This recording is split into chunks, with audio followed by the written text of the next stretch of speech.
kembali lagi dengan channel kita di Misteri Kejawen.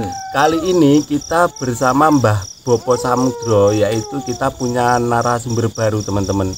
Nah, kita akan bercerita tentang pengalamannya itu waktu di Bali. Itu teman-teman. Di Pulau Bali pastinya teman-teman, seperti itu. Jadi nanti kita tanyakan kemistisan apa yang pernah dialami oleh Bopo Samudro pada saat dia berkunjung di Pulau Bali. Nah, akan terlebih dahulu teman-teman di sini sebelum kita masuk ke pembahasan, akan terlebih dahulu teman-teman like, comment, subscribe, tekan tombol lonceng agar notifikasi di beranda kalian muncul. Nah, langsung saja ke narasumber kita. Assalamualaikum warahmatullahi wabarakatuh. Waalaikumsalam warahmatullahi wabarakatuh. Bopo Samudro nggih niki. Yeah. Nah, Bopo Samudro, saya itu kemarin kan berkunjung di rumahnya Bopo Samudro. Saya kan kemarin membahas mengenai Bali yang Bopo ini pernah alami ya, Mbak. Iya. Ya, maksudnya gini Mbah, mungkin Mbah Bopo ini pernah punya pengalaman mistis di Pulau Bali. Itu loh Mbah, maksudnya kan udah lama di Pulau Bali. Ya. Itu tentang mistis apa Mbah kira-kira Mbah? Oh gitu. Ya pertama ya di Bali itu memang daerahnya kan sakral juga Mas ya. Oh ya. Mayoritas dari sana itu Semua wilayah. semua wilayah Ya, yang berdekatan sakral. Masalahnya apa? Di setiap sudut kota Bali itu ada tempat persembahyangan. Kalau ada pura lah Mas, kalau di sana. Pura, itu iya, namanya pura ya. Iya, pura. Pura itu ada macam-macam, ada yang pura dalam, ada sanggah, gitu. Banyak jenisnya, cuma kita nggak hafal banget ya. Iya. Namanya puranya itu. Itu kejadian tahun berapa Mbah? Kejadian lebih kurang tahun 2010. 2012. Oh 2010 2012. Ya, Jadi betul. sekitar kurang lebih kalau untuk sekarang nih 22 tahun, 12 tahun Ya. sama sekitar 12 tahun ya itu. Iya, Ini pengalaman pribadi ya Mbah ya? iya, pengalaman pribadi. Oh ya, monggo dilanjutkan. Pernah saya ritualan bersama teman-teman di Bali, tepatnya di pura daerah Padanggala. Pura mana ya? Nah, Pura Campuan Windu Segara, Padanggala, Sanur, Denpasar. Itu tempatnya sangat sakral sekali. Oh, dekat Pantai Sanur ya? Ya, dekat pantai. Ya, memang pesisir pantai. Oh, pesisir pantai. Di sana sangat sakral sekali, dan orang yang bisa masuk di situ juga enggak sembarangan. Juga kita pernah ritual bersama teman-teman. Ada pernah teman yang juga kesurupan gitu, sampai ke situ. Itu ada berapa orang Mbah ritualnya Mbah? Ada lebih kurang 10-an itu orang. Oh yang ritual 10 orang itu teman semua gitu? Iya. Itu kalau boleh tahu ritual dalam hal apa? Kita intinya mendekatkan diri dengan Tuhan. Intinya di situ kita mungkin ada teman yang punya masalah tertentu, kita minta petunjuk dengan di tempat-tempat daerah sakral. Karena ke daerah pura itu tempatnya enak sekali Mas, nyaman untuk tenang gitu nggih. Ya, untuk bersemedi nyaman. Kalau untuk yang muslim juga bisa berwirid juga nyaman. Apalagi kalau orang yang beragama Hindu, otomatis karena dia itu beliaunya empatnya ya, otomatis jauh lebih nyaman kira-kira kan gitu ya. Kita nggak lebih tahu, cuma intinya memang itu tempat sembahyangnya orang Bali, ini pura. Cuma yang di pesisir pantai itu juga sakral, bahkan tidak semuanya orang bisa masuk, apalagi sampai ke ritual di dalamnya. Bisa diceritakan kesakralannya itu kayak gimana ya Mbah? Awalnya itu gimana Mbah, kok bisa ada kejadian mistis itu awalnya gimana? Ini Mas, dulu sebelum kita tahu masalah pura Campuan Windu Segara, kita masih sebelumnya masuk alas kecil gitu Mas. Kita di situ main-main, kita ritualan aja. Wow, ternyata di sini kok sakral sekali. Ini ada apa? Nah, begitu kita masuk, kita bersemadi, ternyata ada orang ritualan, nggak tahu, mungkin kalau di sana itu katanya tempatnya kan leak gitu Mas ya. Oh, itu tempat leak. Nah, mungkin itu yang temanku yang kesurupan itu leak kan bisa. Itu. Nah, dari situ kita berpikir, loh, daerah sini ternyata sangat sakral sekali. Nah, begitu selesai kesurupan, kita bawa keluar, sudah sembuh. Nah, selang berapa hari kita pengen ke situ lagi, lebih tahu lebih jauh. Itu Mas. Nah, akhirnya saya mau izin ke Pak Mangkunya dulu ya, dari situ kita masuk ke Pura Windu Segara itu. Akhirnya ngomong-ngomong ternyata bisa masuk dengan memakai pakaian adat Bali. Bisa masuk tapi harus memakai pakaian adat Bali. Oh, mungkin berarti dulu itu pernah ritual tapi temennya kesurupan gitu. Ya. Apa mungkin itu ada sajen-sajen yang kurang atau gimana mungkin, Mbah? Enggak ya? Bisa juga karena sajennya kurang, bisa juga karena ada teman yang sedikit kurang ajar, bisa Mas.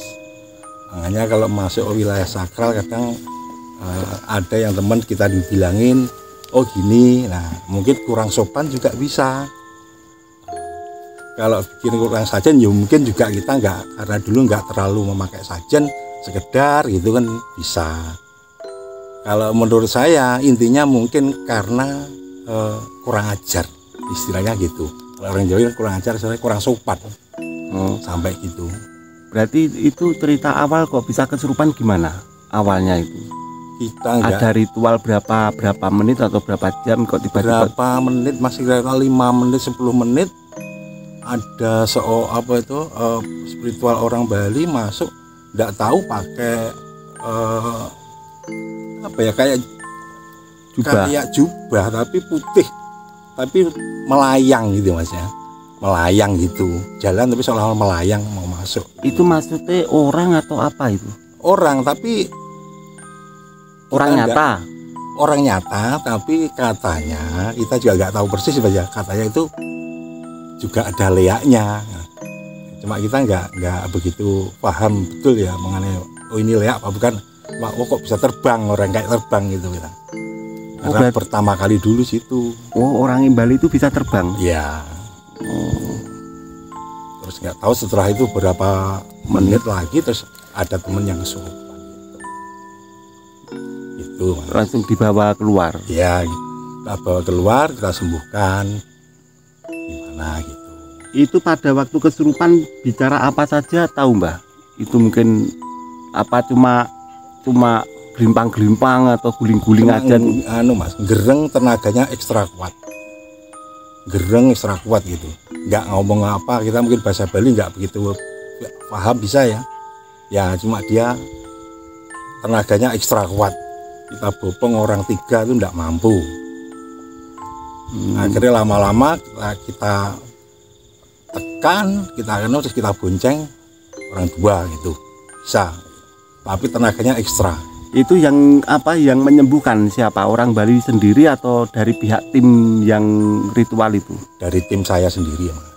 Oh, alhamdulillah bisa sembuh gitu ya. Ya, alhamdulillah itu. Terus itu menurut dari orang Bali sendiri itu apakah leak gitu? Bukan.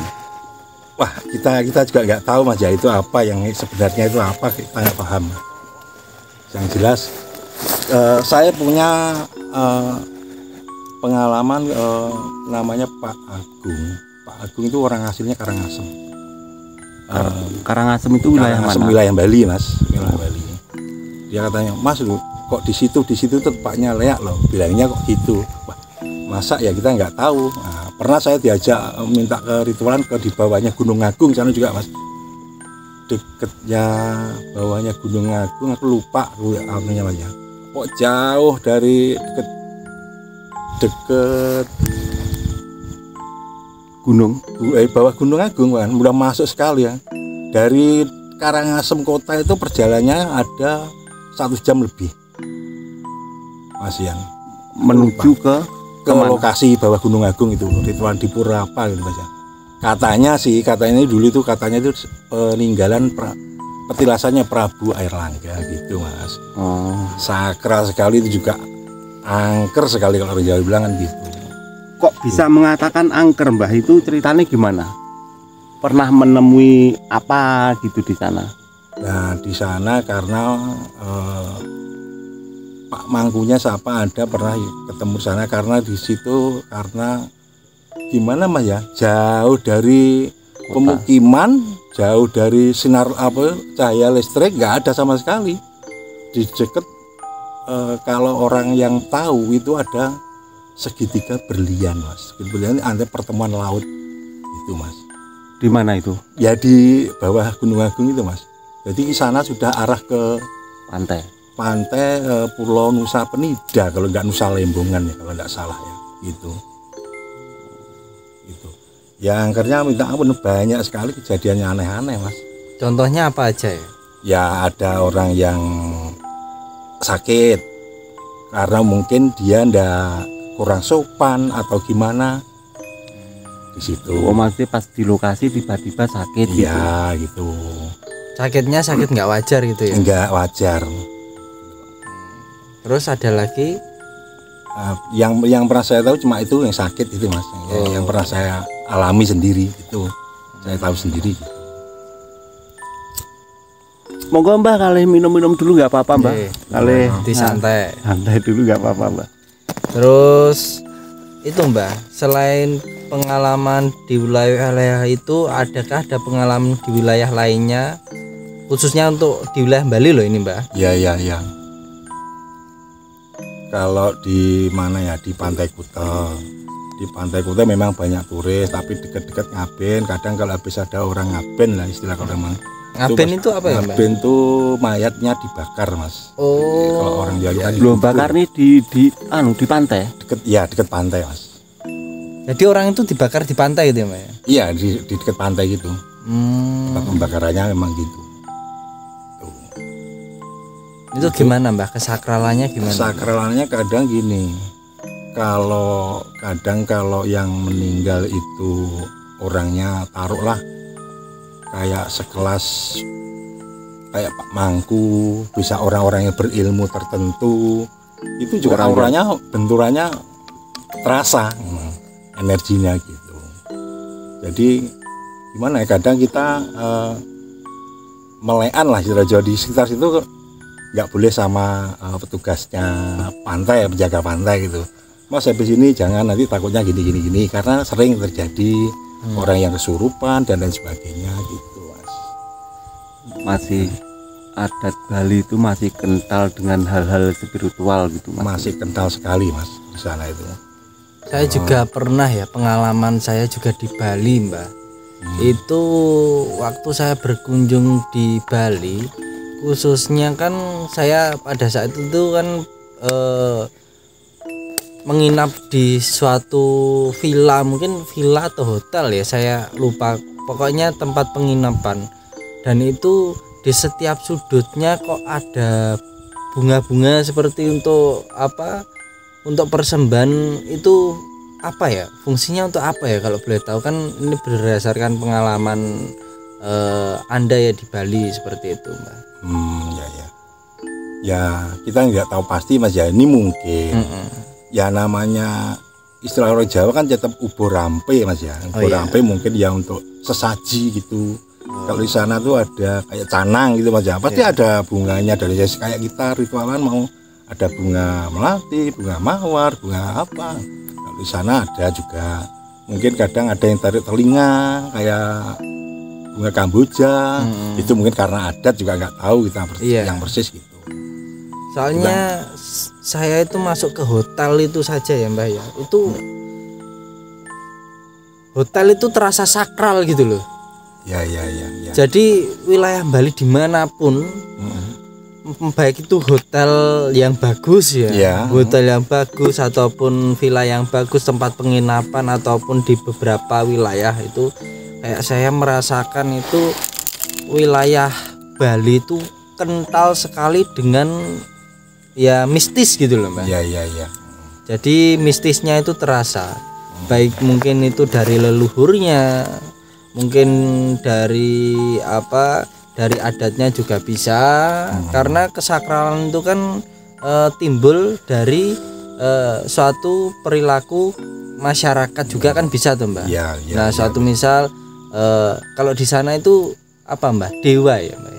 Iya, ini Mas ya. Kalau namanya adat itu kan sudah membudaya di sana Mas ya. Iya. Jadi kayak dia sembahyang menyajikan sesaji. Kalau kita kan di sana tuh canang ya sama saja sebenarnya, dia menghormati penguasa setempat, mulai dari pertigaan, dari depan rumah, di dapur, di ruang tamu. Jadi berarti setiap tempat itu ada sajene gitu. Yang pernah saya tahu gitu. Yang pernah saya di dapur ada. Ini saya pasien saya dulu, saya kan terapi Mas ya. Pengobatan itu di terapi masas Mas ya dulu tuh. Gitu. Ada di tempat kerja saya itu juga, di atasnya itu ada dikasih bunga, dikasih saji gitu. Kadang dikasih dupa juga, dikasih saji tertentu gitu. Terus kayak di kosan apa di rumah pasien orang Bali juga ada dikasih, mulai dari ruang tamu, dapur, itu depan pintu itu gitu. Maksudnya fungsinya untuk apa jenengan tahu napa mboten Pak?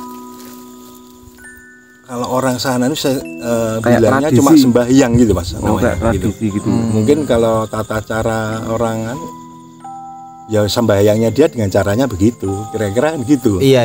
Dengan adatnya begitu. Saya nggak tahu persis Nggak ya. tahu persis lah pastinya.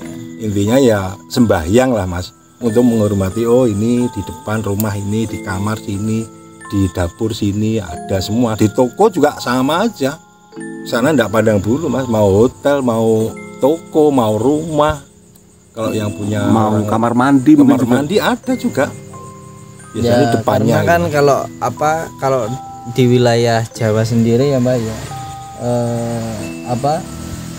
kalau ada seperti itu kan ya beda, maksudnya adat untuk orang Jawa kan biasanya kalau kasih kayak seperti cok bakal itu kan Ya.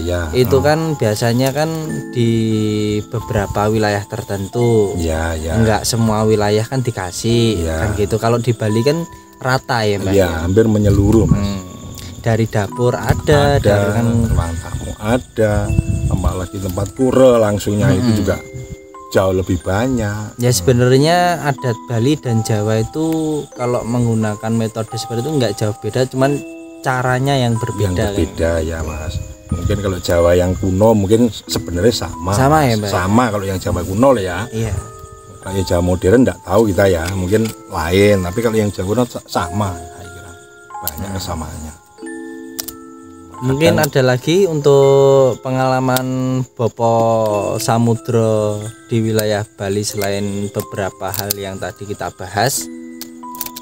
Nah, saya kira cukup. Kalau ini banyak Mas, tapi ya yang pernah yang lumayan sarkal yaitu di satu ya di Puro Campuan, yang kedua di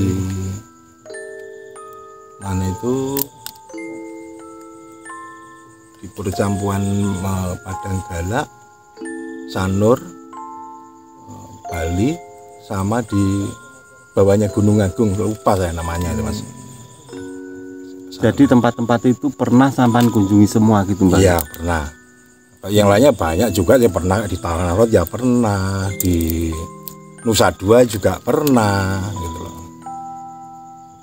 Yang cuma saya yang itu. Berarti dulu sampean di Bali itu profesinya itu sebagai Terapi Mas, terapi masas. pengobatan ya. Oh, berarti pasiennya udah banyak Mbak ini Mbak? Ya alhamdulillah ada Mas. Ya, syukur alhamdulillah ada. Terus saya kembangkan lagi balik ke Jawa untuk pengobatan gitu. Oh, gitu. Untuk pengobatan Ya, apa baik. saja Mbak itu Mbak? Pengobatan ya mulai dari medis juga, unsurnya non medis juga. Berarti kayak orang-orang yang kesurupan, jangan ini juga insya Allah bisa Mbak ya? Insya Allah Mas.